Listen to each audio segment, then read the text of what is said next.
ನಮಸ್ಕಾರ. ಮತ್ತೆ ನಿಮಗೆಲ್ಲ ದುಡ್ಡಿನ ಮಾತು ಕಾರ್ಯಕ್ರಮಕ್ಕೆ ಸ್ವಾಗತ. ಇವತ್ತು ತುಂಬಾ ಖುಷಿಯಾದಂಥ ದಿನ. ಮಾರ್ಕೆಟು ಒಂದು ಸಮಯದಲ್ಲಿ 200 ಪಾಯಿಂಟ್‌ಗಿಂತ ಮೇಲೆ ಗಿಲ್ಲಿ 23,650 ವರೆಗೂ ಹೋಯಿತು. ಅದಾದ್ಮೇಲೆ ಪಂಪ್ ಹೊಡೆದು ಒಂದು 100 ಪಾಯಿಂಟ್ ಏರಿಸಿ 23,750 ಆ್ಯಂಡ್ ಆರ್ಡ್‌ವರೆಗೂ ತಗೊಂಡು ಬಂದರು. ಹಿಂಗೆ ಅಂತಂದ್ರೆ ಬ್ಯಾಂಕ್ ನಿಫ್ಟಿನ ಒಂದು 500 ಪಾಯಿಂಟ್ ಹೊಡೆದಿದ್ರು ಬೆಳಗ್ಗೆ. ಅದನ್ನ ಹಂಗೆ ಏರಿಸಿ ಪಾಸಿಟಿವ್ ಮಾಡಿ ಬ್ಯಾಂಕ್ ನಿಫ್ಟಿನ ಏರಿಸಿ ಆಟೋಮೆಟಿಕ್ ಆಗಿ ನಿಫ್ಟಿನ ಏರಿಸಿದ್ದಾರೆ. ಬ್ಯಾಂಕ್ ನಿಫ್ಟಿನ ಏರಿಸಿದ್ರೆ ನಿಫ್ಟಿ ಯಾಕೆ ಏರುತ್ತೆ ಅಂತ ಕೆಲವರು ಕೇಳ್ತೀರಾ. 35% of Nifty bank Nifty. Bank Nifty ಇಳಿ ಥರ ಅಲ್ಲಿ ತಟ್ಟಿದ್ರೆ ಅದು ಇಲ್ಲಿ ಆಡುತ್ತೆ. ಇದರಿಂದ ಇಳಿ ಹೊಡೆದು ಇವರಿಗೆ ಇದನ್ನ ಸರಿ ಮಾಡಿದ್ದಾರೆ. ಇವತ್ತು ಶುಭ ಸುದ್ದಿ, ಇದು 270 ರೂಪಾಯಿ ಇಲ್ಲಿ ಗೋಲ್ಡು ನಾನು ಬೀಳುತ್ತೆ ಅಂತ ಹೇಳ್ದೆ. 3,230 24 ಕ್ಯಾರೆಟ್ 14,433. ಇಲ್ಲಿ 240 ಅಂತ ಹೇಳ್ತಾ ಇದ್ದಾರೆ, ಅದು ಸುಳ್ಳು. ಫ್ಯೂಚರ್ಸ್ ಮಾರ್ಕೆಟ್ ಅಲ್ಲಿ 2,18,000 ರೂಪಾಯಿ. 2 ಲಕ್ಷ ರೂಪಾಯಿ ಕೂಡ ಈಗ ಬಿಲ್ಡಿಂಗ್ ತಗೊಳ್ಳೋದಕ್ಕೆ ರೆಡಿಯಾಗಿರೋದಿಲ್ಲ. ಅಪೇಸ್ಟ್ ನ್ಯೂಸ್ ಆಫ್ ದಿ ಡೇ, ರೂಪಾಯಿ 97ನ್ನ ದಾಟಿದೆ. 25 ವರ್ಷ ಇತಿಹಾಸದಲ್ಲೇ ಇಲ್ಲದೆ ಇರುವಷ್ಟು 97.4 ಅಂತ ಹೋಯ್ತು ರೂಪಾಯಿ. ಓಡಿ ಬಂದರು. ಇಲ್ಲದೆ ಇರೋವಂಥದ್ದು ಈ ಸಾಲ ತಗೊಂಡಿರೋಂಥ ಡಾಲರ್ನ ಮಾರಿದ್ರು. 96.55ನಲ್ಲಿ ನಿಲ್ಲಿಸಿಬಿಟ್ಟಿದ್ದಾರೆ. 97.5ವರೆಗೂ ಇಳಿದು 96.65ರಲ್ಲಿ ನಿಲ್ಲಿಸಿದ್ದಾರೆ. ಅಂದರೆ ಒಂದ್ಸಲ ರುಚಿ ನೋಡಿದಂಥ ಬೆಕ್ಕು 97ನ ನೋಡ್ಬಿಡ್ತು ಅಂತಂದರೆ ಬೆಕ್ಕು 97 ದಾಟಿದ್ರೆ ನಿಲ್ಲುತ್ತೆ. 97ನ ದಾಟ್ಬಿಡ್ತು ಅಂತಂದರೆ ಯಾರೇ ಆದ್ರೂ 99ಕ್ಕೆ ಕಡಿಮೆಯಾಗಿ ಡಾಲರ್ನ ತಗೊಳ್ಳೋದಕ್ಕಾಗಲ್ಲ. ಫ್ಯೂಚರ್ಸ್ ಮಾರ್ಕೆಟಲ್ಲಿ ಸೆಂಚುರಿ ಅನ್ನೋದು ಕನ್ಫರ್ಮು. ಇದನ್ನೇ ನಾನು ಹೇಳಿದೆ, 100 ನಿಶ್ಚಿತ, 120 ಖಂಡಿತ. ಅಂದರೆ ಈ ಖಂಡಿತ ಅನ್ನೋದ್ರ ಕಡೆಗೆ ಅದು ಹೋಗ್ತಾ ಇದೆ. ಇದನ್ನು ಹೆಂಗೆ 29ರೊಳಗಡೆ ಹಿಡಿಬೋದು ಅಂತ ನೋಡ್ತಾ ಇದ್ದಾರೆ. ಅಮ್ಮೆಯಾರ್ ಕೂಡ ಮಧ್ಯದಲ್ಲಿ ಹೇಳಿದ್ದಾರೆ. ನಮ್ಮನ್ನೇ ಹೇಳ್ತಾ ಇದ್ದೀರಾ, ಡಾಲರ್ ಅದೇ ಮಾರ್ಕೆಟ್ ಹೇಳ್ತಾ ಇದೆ, ಹಂಗಿದ್ರೆ ಯಾಕೆ $100 ಬಿಲಿಯನ್ ಶಾರ್ಟ್ ಹೊಡೆದ್ರಿ ಮೇಡಮ್ ಅಂತ ನಾವು ಕೇಳಬೇಕು. FMCGನಲ್ಲಿ ದೊಡ್ಡದಾಗಿ ಏನು ಮೂವ್ಮೆಂಟ್ ಇಲ್ಲ.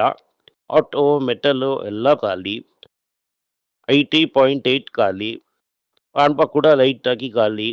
ಎಲ್ಲಾನು ಮಲಗಿ ಹಾಸಿಗೆ ಹಿಡ್ದಂತ ಆಗ್ಬಿಟ್ಟಿದೆ. ಒಂದನ ಆಕ್ಚುಲ್ ಆಗಿ ಪ್ರಾಫಿಟಬಲ್ ಆಗಿ ಹೋಯ್ತು. ಇಲ್ಲೂ ಕೂಡ ಮಾರ್ಕೆಟ್ಗೆ ಹಿಡಿಸಿಲ್ಲ. 7% ಖಾಲಿ. ಇಪ್ಲಾ 2.5% ಖಾಲಿ. ಹೀರೋ ಮೋಟಾರ್ ಕಾರ್ 3.5% ಖಾಲಿ. ಸೌತ್ ಇಂಡಿಯನ್ ಬ್ಯಾಂಕು 100% ಖಾಲಿ. ರಿಟಿಗಾರು 2.5% ಖಾಲಿ. M&M 2.5% ಖಾಲಿ. ಇನ್ಫಿ 2.5% ಖಾಲಿ. ಮುಥೂಟ್ ಫೈನಾನ್ಸ್ 2.3% ಖಾಲಿ.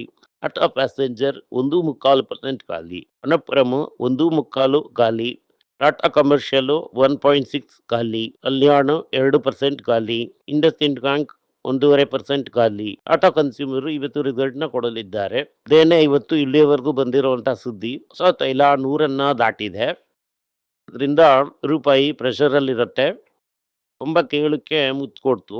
ಆದಷ್ಟು ಬೇಗ 98ಕ್ಕೆ ಕೂಡ ಮುತ್ಕೊಳ್ಳುವಂಥ ಸಾಧ್ಯತೆಗಳಿದೆ. ಹೊಸ ತೈಲ ಏನಾದರೂ $100ಗೆ ಹೋಯ್ತು ಅಂತಂದರೆ ಪೆಟ್ರೋಲ್ ಡೀಸೆಲ್ದು ಬೆಲೆ ಏರಬೇಕು, ಪ್ಲಾಸ್ಟಿಕ್ ಬೆಲೆ ಎಲ್ಲ ಏರಬೇಕು, ಏರ್ ಬೆಲೆ ಎಲ್ಲ ಏರಬೇಕು. ಇದರಲ್ಲಾಗಿ ಈ ಬೆಲೆ ಏರಿಕೆಗಳನ್ನೋದು ಆಗುತ್ತೆ. ಅದೇ ಸಮಯದಲ್ಲಿ ರೂಪಾಯಿ ICUಗೆ ಹೋಗ್ಬಿಡತ್ತೆ. ಇವತ್ತೇ ನಮಗೆ ಪಿಕ್ಚರ್ ತೋರಿಸಿರ್ತಾರ 97ನ್ನ ದಾಟಿಬಿಡ್ತು ಅಂತಂದರೆ ಫ್ಯೂಚರ್ಸಲ್ಲಿ $100 ಹೋಗ್ಬಿಡತ್ತೆ. ಇಂಡಿಯಾದಲ್ಲಿ ಓವರಾಲ್ ಆಗಿ ಬೆಲೆ ಏರಿಕೆಗಳಾಗುತ್ತೆ. ಆ ಸಮಯದಲ್ಲಿ ಶನಿ ನಮ್ಮನ್ನ ವಕ್ರವಾಗಿ ನೋಡುವಂಥ ಸಮಯದಲ್ಲಿ ಶುಕ್ರ ಕೂಡ ವಕ್ರವಾಗಿ ನೋಡಿ US 10% ಟ್ಯಾರಿಫ್ ಇಂಡಿಯಾ ಮೇಲೆ ಸ್ಪೆಷಲ್ ಟ್ಯಾರಿಫ್ ಹಾಕಿದ್ದಾರೆ. ಹೇಳಿದ್ಲೆ ನೀವು ಚೈಲ್ಡ್ ಲೇಬರ್ ಯೂಸ್ ಮಾಡ್ತೀರಾ ಅಂತ ಹೇಳ್ತಾ ಇದ್ದಾರೆ. ಪ್ರೂಫ್ ಎಲ್ಲ ಕೇಳಬೇಡಿ, ನೀವು ಯೂಸ್ ಮಾಡ್ತೀರಾ ಅಂತ ನಮ್ಗೆ ಗೊತ್ತು ಅಂತ ಹೇಳ್ಬಿಟ್ರು.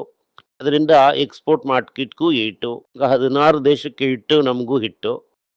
US ಟ್ರೆಷರಿ 17 ಮಂತ್ ಮಾಡದೇ ಇರೋಂಥ ಹೈಟ್ನ ಟಚ್ ಮಾಡಿಬಿಟ್ಟಿದೆ. 2 ಇಯರ್ ಟ್ರೆಷರಿ 4.31, 10 ಇಯರ್ ಪೀರಿಯಡ್ 4.66. ಹಂಗಿದ್ರೆ ನಿಯರ್ಲಿ ಒಂದು 10 ವರ್ಷ ಕೊಟ್ಟರೆ ಪರ್ಸೆಂಟ್ ಬಡ್ಡಿ ಅವರೇ ಕೊಡ್ತಾ ಇದ್ದಾರೆ. ಈಗ ಯಾರು ಬ್ಯಾಂಕಿಗೆ ಹಾಕ್ತಾರೆ?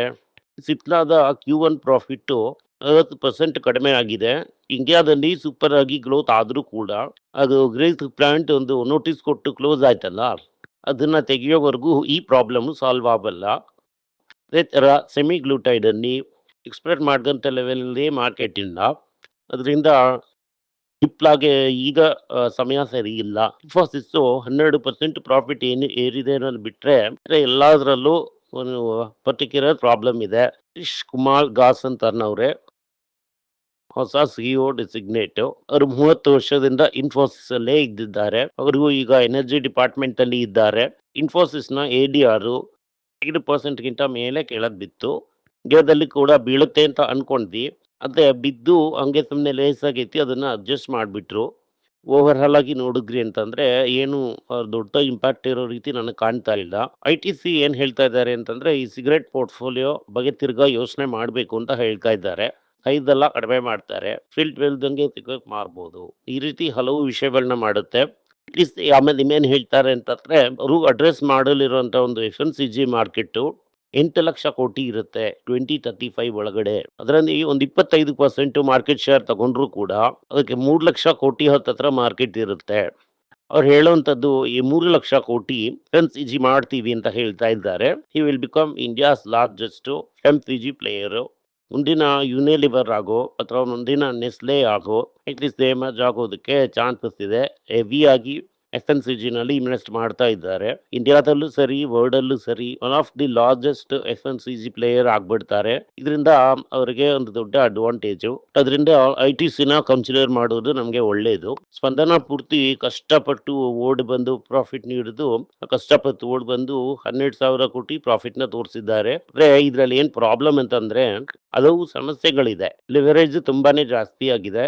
ಸಾಲ ತಗೊಳ್ಳುವಂಥದ್ದು ಗ್ರೋಯಿಂಗ್ ಫಾಸ್ಟರ್ ದೆನ್ ಇಕ್ವಿಟಿ ಕಾಂಟ್ರಿಬ್ಯೂಷನ್ಗಿಂತ ಸಾಲ ತಗೊಳ್ಳೋದು ತುಂಬಾ ಜಾಸ್ತಿ ಆಗಿದೆ. ಅದು ಇನ್ನೂ ಡಿಕ್ಲೈನ್ ಆಗಿದೆ. ಸಡನ್ನಾಗಿ ನೀವು ಈಗ ಲಾಸ್ಟ್ ಟೈಮ್ ತರ ಒಂದು ಪ್ರಾಬ್ಲಮ್ ಬಂತು ಅಂತಂದ್ರೆ ನೆಟ್ ಇಂಟ್ರೆಸ್ಟ್ ಮಾರ್ಕ್ಸ್ ಇನ್ನೂ ನೆಗೆಟಿವ್ ಆಗಿ ಹೋಗಿ ಮಾರ್ಕೆಟ್ಗೆ ಏಟು ಬೀಳುತ್ತೆ. ಇದು ಒಂದು 2 ರಿಂದ 3 ವರ್ಷ ಆಗುತ್ತೆ ಅಂತ ಹೇಳ್ತಾ ಇದ್ದಾರೆ ಇದು ಸರಿ ಆಗೋದಕ್ಕೆ. ಅದರಿಂದಾನೇ ಇವತ್ತು ಸ್ಪಂದನ ಸ್ಫೂರ್ತಿಗೆ ಸರಿಯಾದಂತ ಏಟ್ ಕೊಟ್ಟು ಇವತ್ತು 10% ಮಾಡಿದ್ದಾರೆ. ಕ್ಯಾಪಿಟಲ್ ಅಸೋಸಿಯೇಷನ್ 35% ಆಗಿದೆ ಅಂತ ಹೇಳ್ತಾ ಇದ್ದಾರೆ.